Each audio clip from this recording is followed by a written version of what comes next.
Assalamualaikum warahmatullahi wabarakatuh. Assalamualaikum. Ya.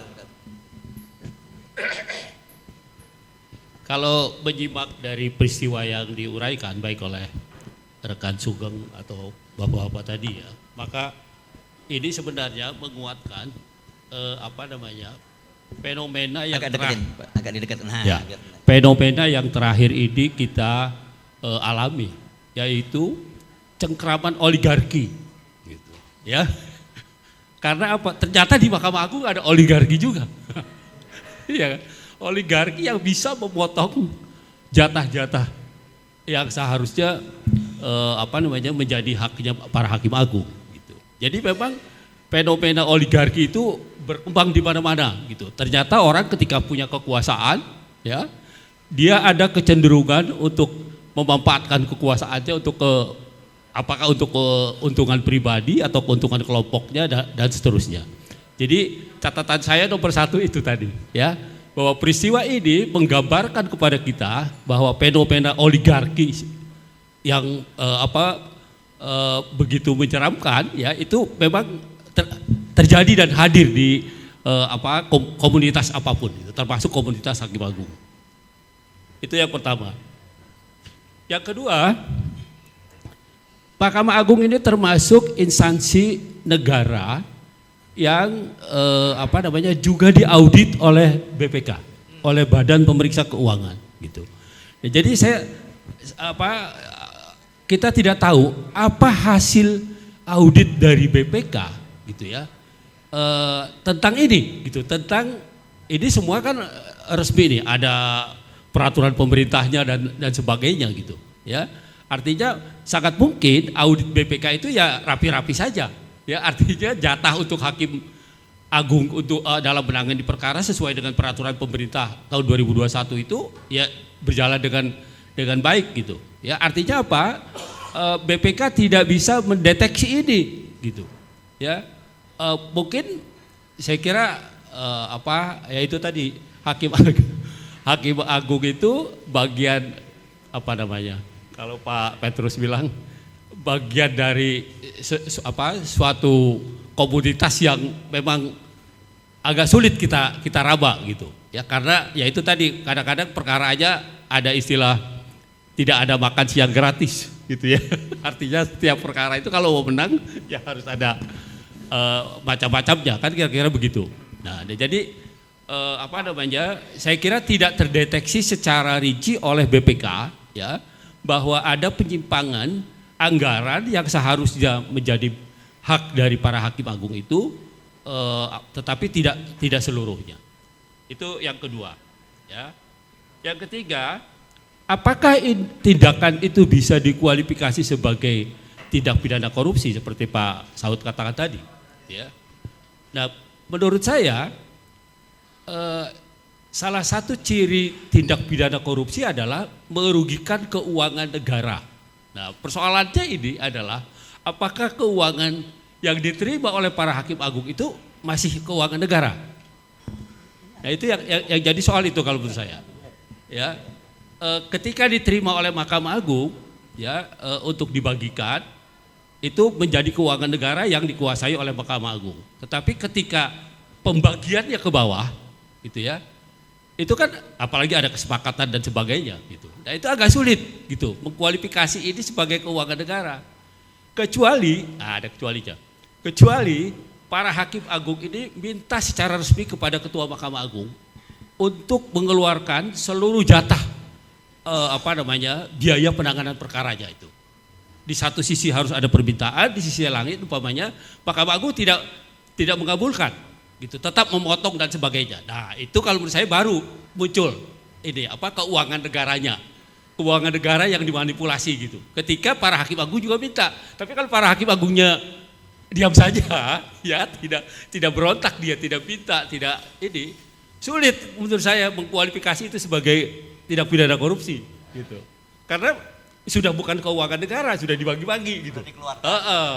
Tetapi kalau masih belum dibagi, kemudian diminta, ternyata tidak diberikan seluruhnya, bahkan dipotong, menurut saya itu korupsi, bisa dikualifikasi sebagai tindak pidana korupsi. Ya, karena itu tadi, ya, di satu sisi meskipun yang dipotong itu uang jatahnya hakim-hakim agung, tetapi sesungguhnya ketika dia memotong masih uang negara gitu. Karena hakim agung ternyata minta komplit gitu, minta seluruhnya diberikan. Nah, itu di situ ada merugikan keuangan negaranya. Jadi apa ini pungli gitu kalau enggak gitu? Akhirnya itu pungli dan penggelapan. Karena ya? kalau nggak salah kan Mas Sugeng, tolong dikoreksi ya. Jadi ada 2 kwitansi yang keluar kan ya, Mas Sugeng ya. Kwitansi yang utuh dia tanda terima uang yang diterima seluruhnya, uang operasionalnya. Ada satu lagi yang sudah dia tanda terima yang sudah dipotong, begitu kan ya. Jadi ada 2 itu. Dua kwitansi. Gitu. Dua gitu ya Mas Sugeng ya. Gitu ya. Apa? Satu kwitansi penuh. Oh itu aja. Tapi nggak penuh, uangnya nggak penuh. Oh oke. Jadi dia terima. Ya. Jadi tanda tangannya penuh tapi uangnya diterima tidak penuh. Oh oke. Ya. Oke, jadi kalau itu yang terjadi peristiwanya sampai situ itu penggelapan sebenarnya. Iya kan? Seharusnya haknya para hakim agung tetapi tidak diberikan seluruhnya. Ya. Aduan itu. Diadukan. Penggelapan itu bukan delik aduan. Penggelapan itu delik umum sebenarnya. Kita juga bisa laporin, Pak Sugeng bisa melaporkan sebenarnya. Jadi punya legal standing beliau ya. Legal standing juga. Ya, penggelapan itu. Ya. Penggelapan karena itu tadi sudah dibagi kemudian dipotong gitu. Ya. Tetapi kalau ada permintaan sebelumnya seluruhnya itu bisa dikualifikasi menjadi korupsi gitu. Ya, jadi uang negara gitu. Uang negara yang tidak diberikan seluruhnya. Tetapi ketika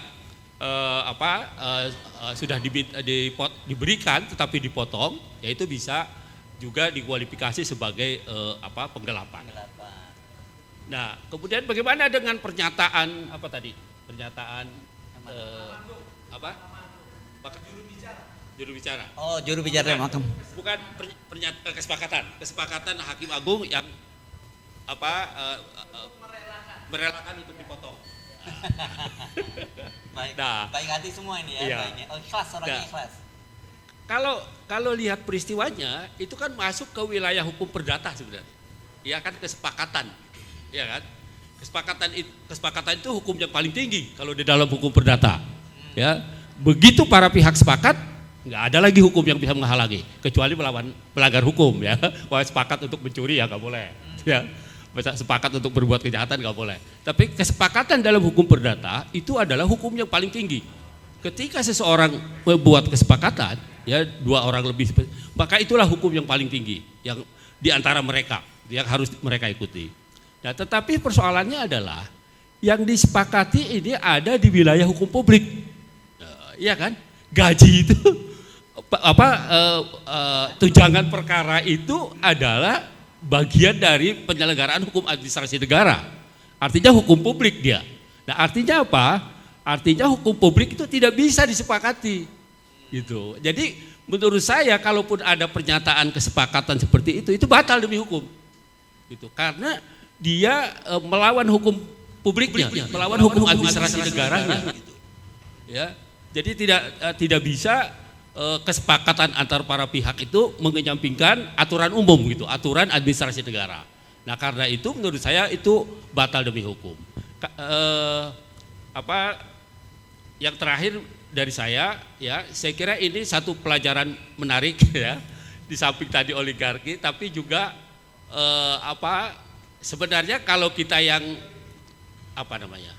punya empati dan sayang pada Mahkamah Agung dalam pengertian pada kekuasaan kehakiman yang harus kita hormati gitu ya, maka sebenarnya kita bisa melakukan upaya-upaya umpamanya ya salah satunya adalah mendiskusikan, melaporkan kepada publik ya, mendiskusikan ini. Yang kedua bisa juga umpamanya mendorong salah satu hakim agung atau keluarganya bahkan untuk melakukan umpamanya judicial review mengenai peraturan pemerintah. Tadi ada saya baca peraturan pemerintah mengenai jatahnya hakim agung. Tapi dilala sayangnya yang akan menguji ya Mahkamah Agung juga.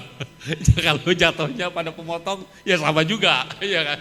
Ya, tapi saya kira di Mahkamah Agung isinya tidak setan semua. Ya karena waktu saya di samping ada yang ini, tetapi ada juga hakim-hakim yang bisa kita percaya ketika menangani perkara. Menurut saya tinggal perspektifnya. Ya, kalau perspektifnya perdata aman itu yang 27. Iya kan? Karena yang Anda terimanya sudah 100 loh, kamu sudah terima semua. Iya kan? 27 jadi aman gitu. Kalau perspektifnya perdata murni gitu. Tetapi kalau perspektifnya hukum pidana gitu ya. Itu tadi ya, tapi susah juga ya. Masa hakim agung tanda tangan tanda terima terpaksa kan nggak mungkin kan? Nggak di bawah umur lagi, kan tidak dalam tekanan lagi. Nah, kalau yang berikan KPK itu bisa ceritanya bisa lain dan ya. Tetapi itu nanti begitu. Perdebatannya akan soal, loh yang membuat kesepakatan itu orang dewasa, tidak sedang sakit, tidak cacat, ya, tidak di bawah tekanan, ya kan? Nah itu kelemahannya, gitu. Karena itu yang 26 itu bisa selamat tuh, ya. Nah.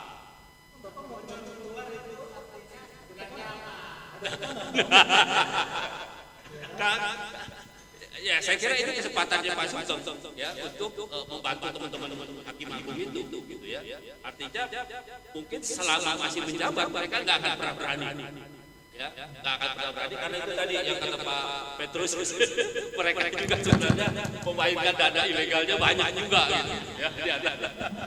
Nah itu yang artinya ada sesuatu yang menyandera mereka gitu. Nah, karena itu kemudian kalau Pak Sugeng atau orang luar yang mengetahui, saya kira ya itu bisa diangkat gitu ya, bisa diangkat dalam pengertian bisa menjadi diskusi publik gitu, bisa menjadi persoalan publik gitu. Ya, apakah akan memperbaiki situasi di Mahkamah Agung? Ya, saya kira kembali kepada siapa yang akan menjadi ketua. Tetapi itu tadi saya balik lagi, fenomena oligarki itu di mana-mana ada gitu. Ya, agak sulit itu melawan itu. Ya, oligarki itu ada kesepakatannya ada tindakan-tindakan yang disepakati bersama sesama oligarki gitu ya. Itu yang agak susah dilawan. Kadang-kadang anggota komunitas juga gak berani, apalagi umpamanya komunitas seperti ini. Saya yakin Pak Sugeng ini dapat informasi ya dari dalam gitu. Tetapi iya ya kan. Mestinya kan yang hebat tuh harus ada hakim agungnya satu.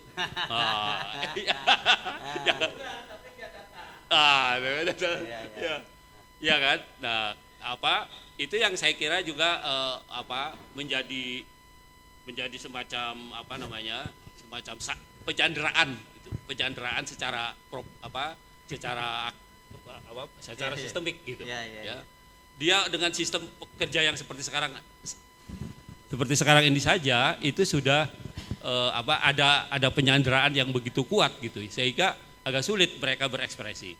Nah, oke, jadi kembali lagi ke soal 26 miliar dan kesepakatan itu jelas-jelas uang mestinya menjadi haknya hakim agung di satu sisi, tapi di sisi yang lain pernyataan kesepakatan itu juga menjadi hambatan gitu ya. Walaupun tadi saya katakan kesepakatan yang melawan hukum publik itu batal demi hukum sebenarnya, ya tidak sah gitu sebenarnya. Nah, jadi kembali kepada para hakim agungnya sebenarnya, ya. Tapi saya ingin satu lagi kan ini dituangkan dalam satu peraturan. Di satu sisi ada peraturan pemerintah, kalau peraturan pemerintahnya tidak ada diskriminasi atau apa, tetapi begitu sampai ke peraturan Mahkamah Agung, bukan peraturan ini nota dinas ya, agak sulit kan, artinya nggak ada forumnya untuk judicial review gitu. Kalau undang-undang Mahkamah Konstitusi, kalau bukan undang-undang di Mahkamah Agung kan, ini tidak ada forumnya. Nah, ini forumnya adalah forum komunitas saja yang harus menyelesaikan. Oke, saya kira ada catatan yang bagus begini, bahwa profesi hakim itu berbeda sebenarnya dengan kepaniteraan. Karena yang yudisial itu sebenarnya hakim dan putusannya. Tetapi panitra, kemudian siapa yang bantu, itu sebenarnya masuk bagian dari eksekutif sebenarnya. Bagian dari pelaksana pemerintahan gitu, pemerintahan dalam bidang Mahkamah Agung umpamanya seperti itu. Nah karena itu menurut saya seharusnya tidak hanya peraturan pemerintah mengenai pemberian insentif perkara terhadap hakim, tetapi juga bisa dibuatkan insentif untuk pendukung yang lainnya gitu. Umpamanya untuk kepaniteraan sendiri dan untuk kepaniteraan dan pegawai Mahkamah Agung atau pegawai yudisial secara keseluruhan gitu. Karena itu tadi yudisial yang bersifat yudisial itu sebenarnya hakim dan putusannya. Selebihnya itu sebenarnya eksekutif gitu, bagian dari eksekutif. Nah, karena itu harus dibedakan gitu. Ya, harus bedakan. Coba ironinya kan hakim yudisial dipotong oleh kepalanya sendiri. Nah, itu yang menjadi ironi. Saya kira begitu.